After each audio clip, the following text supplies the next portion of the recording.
Olá, eu sou o Matheus e nesse vídeo eu vou tentar conversar com um grupo bem específico de pessoas, os jovens, mais precisamente os jovens cristãos e principalmente os jovens católicos.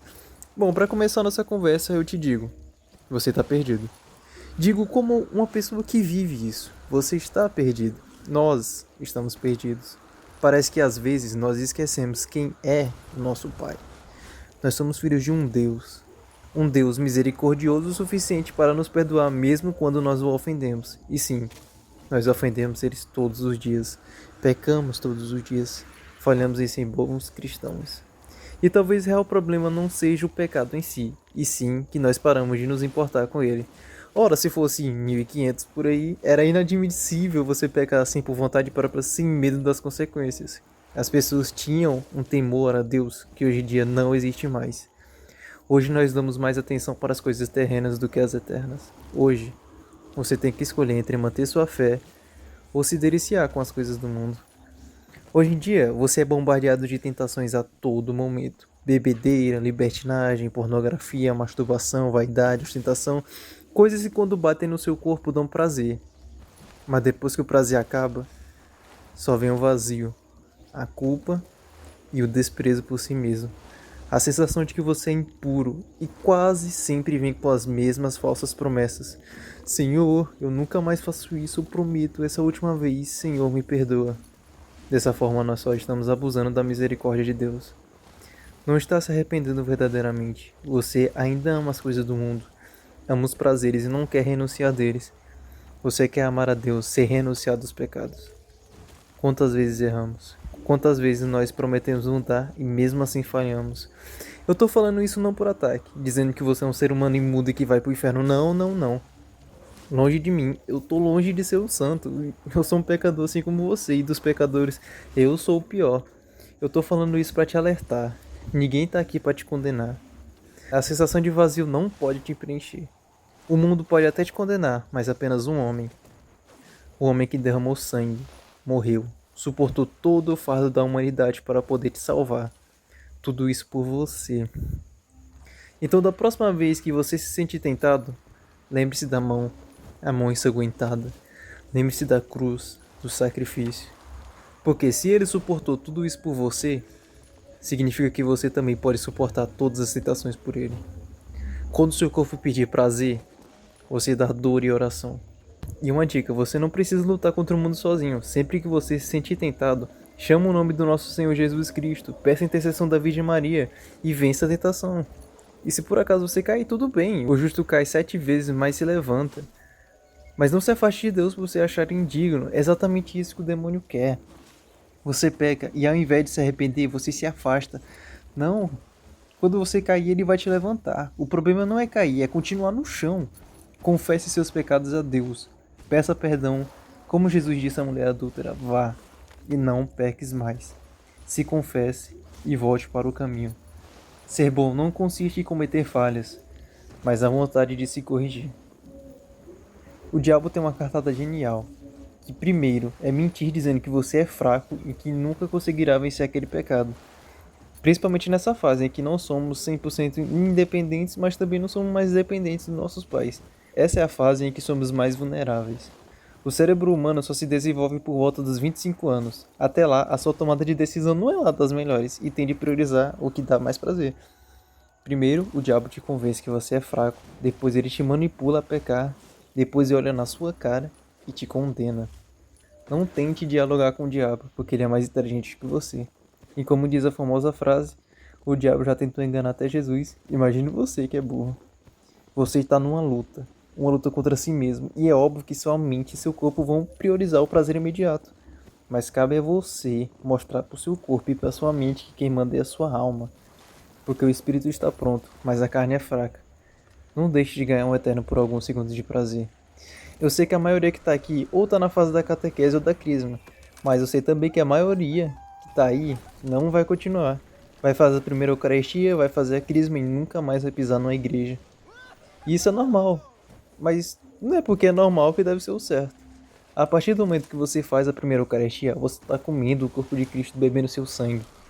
A partir do momento que você faz a crisma, você está confirmando seu batismo e o Espírito Santo habita em você.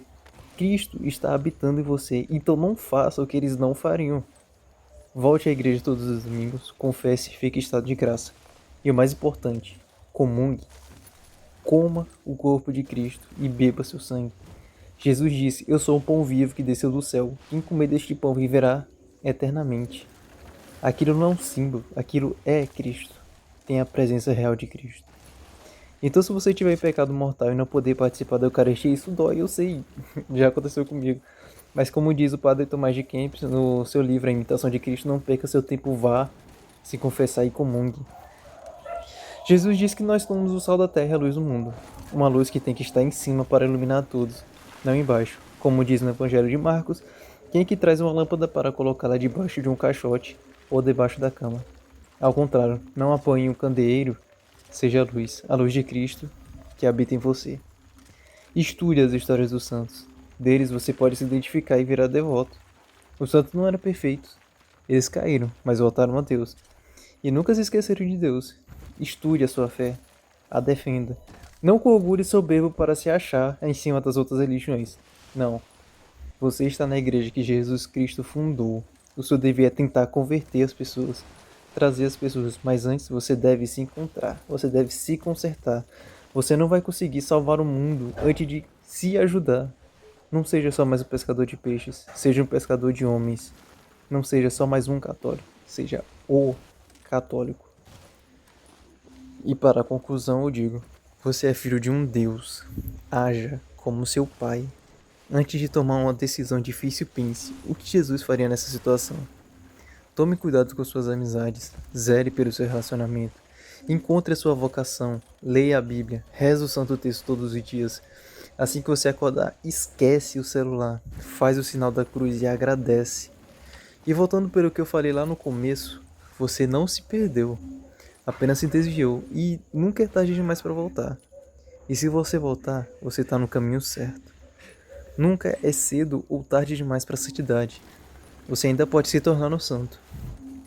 Por isso, estejam de espíritos prontos para agir. Sejam sóbrios e ponham toda a esperança na graça que será trazida a você quando Cristo se manifestar.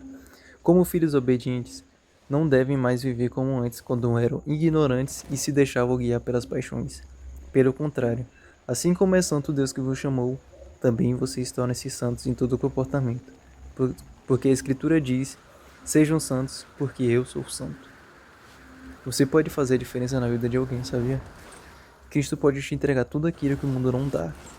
Ignore as luzes do mundo, porque elas são tentadoras, mas não são divinas. Renuncie a si mesmo e carregue a sua cruz. O mundo pode até ter parado de se importar com o pecado, mas você é diferente. Você não é filho do mundo. Você é filho de um Deus.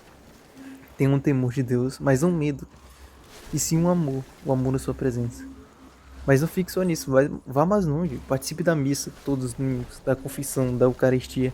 Estude a vida dos santos e inspire neles. E encontre modelos que te ajudem a crescer. Busque servir, ajude alguém que precise, doe seu tempo, seu amor, faça sua fé viver na prática. E quando as dificuldades vierem, e elas vão vir, lembre-se, Cristo venceu tudo por você. Ele não te deixa sozinho, ele caminha com você, mesmo quando você cai. A santidade é feita de pequenos atos, oração, silêncio, renúncia, perdão e amor ao próximo. Então, não espere ser perfeito. A santidade não está em fazer coisas extraordinárias, mas em viver com amor o ordinário de cada dia. Comece agora, comece hoje, porque cada passo que você dá te aproxima mais de Cristo. E cada passo transforma o mundo à sua volta. E no fim, quando você olhar para trás, você vai perceber que todo esse esforço, toda essa luta, todo o desvio e todo o recomeço valeram a pena. Porque você não é apenas um jovem qualquer, você é filho de Deus. E Ele te chama de volta para casa. Muito obrigado.